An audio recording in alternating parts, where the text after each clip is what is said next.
Listen up, Duval. We need to talk about what's really happening with our Jacksonville Jaguars, and it's time to set the record straight, because the narrative around Trevor Lawrence is getting completely out of hand right now. Yes, the last 2 weeks have been absolutely brutal to watch. Nobody's denying that. But if you think Trevor is the main problem with this offense, then you haven't been paying close enough attention to what's actually happening on the field every single Sunday. Let's start with the facts here, because the numbers don't lie, and they're painting a very different picture than what some national analysts want you to believe.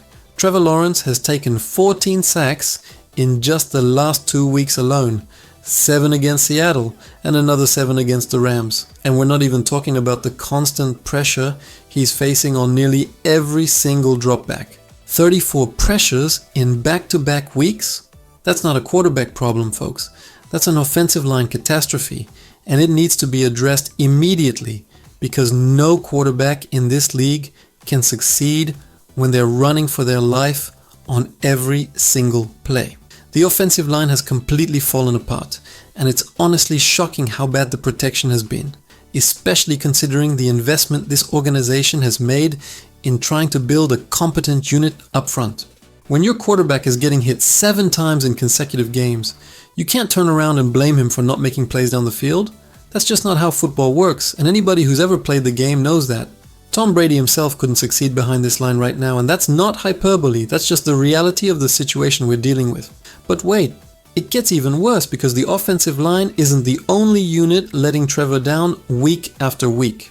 The Jaguars currently lead the entire NFL in penalties, and guess where most of those flags are coming from?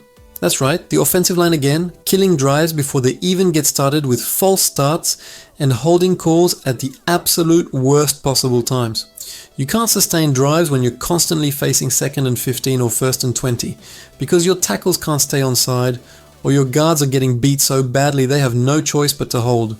Now let's talk about the receiving corps, because this is where things get really frustrating for those of us who watch every snap. The Jaguars also lead the league in dropped passes, which is absolutely unacceptable at the professional level, and it's killing this offense just as much as the protection issues. Brian Thomas Jr. has shown flashes of the talent that made him a first-round pick. Nobody's questioning his potential, but he's also had some crucial drops that have stalled drives and left points on the board. Parker Washington and Dyami Brown have had their own issues securing the football too, and when your quarterback finally does have time to throw and puts the ball right where it needs to be, his receivers have to make those catches. Here's where the coaching comes into play, and this is actually a reason for optimism moving forward, so stick with me here. Liam Cohen is a proven offensive mind who helped Baker Mayfield completely resurrect his career in Tampa Bay, turning him from a journeyman into a legitimate franchise quarterback who just led the Bucs deep into the playoffs. The difference is that Mayfield had time to throw. He had receivers who caught the ball, and he had an offensive line that gave him a clean pocket to work from. Trevor doesn't have any of those things right now, but that doesn't mean Cohen can't fix it. The question that needs to be asked is why Cohen isn't leaning more heavily on the players who are producing in spite of all these issues. There's clearly talent on this roster. We saw it in the first few weeks of the season when things were clicking, and Cohen needs to find ways to get the ball to the guys who can actually help Trevor succeed. Quick passes, screen games, getting the ball out fast to playmakers in space. These are all adjustments that can help mitigate the protection issues while the offensive line figures things out. And let's be crystal clear about something important here. Trevor Lawrence is not the problem with this offense, and anyone suggesting he's not the future of this franchise is being completely reactionary and ignoring the context of what's happening around him. This is a quarterback who showed he can play at an elite level when he's got even a mediocre supporting cast around him. We saw it during the playoff run. We saw it in flashes last season, and we'll see it again once these other issues get sorted out. The reality is that Trevor is dealing with circumstances that would break most quarterbacks in this league. Getting hit 7 times in back-to-back games, watching your receivers drop catchable balls, seeing your offensive line commit penalty after penalty, these are problems that compound on each other and make everything exponentially harder for the guy under center. The fact that Trevor is still competing, still fighting through these issues, and still trying to make plays despite all of it speaks to his character and his resilience as a leader. What we're seeing right now is not a referendum on Trevor Lawrence's ability or his future with this franchise. It's a wake-up call that there are systemic issues on this offense that need immediate attention and correction. The good news, and this is why there's genuine reason for optimism, is that these are all fixable problems.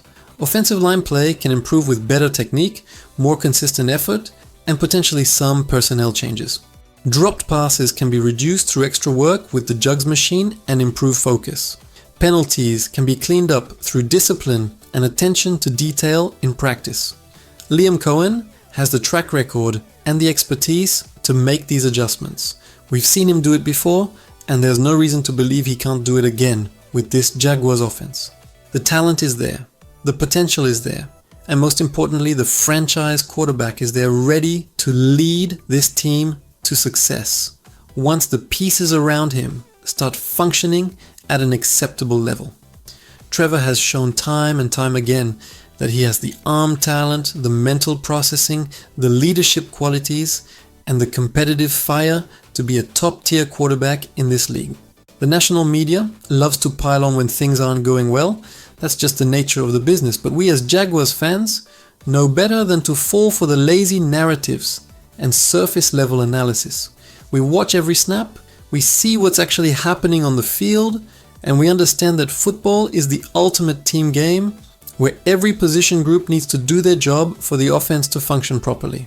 Right now, the offensive line isn't doing their job, the receivers aren't doing their job with too many drops, and that's making it impossible for Trevor to do his job effectively.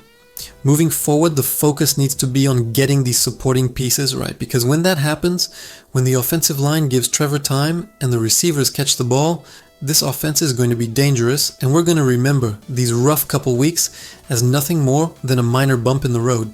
The ceiling for this team is still incredibly high, the arrow is still pointing up long term, and Trevor Lawrence is still absolutely the right quarterback to lead this franchise into the future. So let's pump the brakes on all the doom and gloom. Let's keep supporting our guys, and let's trust that Liam Cohen is going to make the necessary adjustments to get this offense back on track. The talent is there, the coaching is there, and once everything clicks together, this Jaguars offense is going to surprise a lot of people who are writing them off right now. Duval faithful, it's time to rally behind Trevor and this team, because better days are absolutely coming, and we need to be ready to celebrate when they do. Don't forget to subscribe to the channel if you haven't already. Smash that like button if you're still believing in Trevor Lawrence and this Jaguars offense, and drop a comment below answering this question. What's the bigger issue that needs fixing first? The offensive line protection or the dropped passes from receivers? Option A is offensive line, option B is dropped passes. Let me know what you think down in the comments.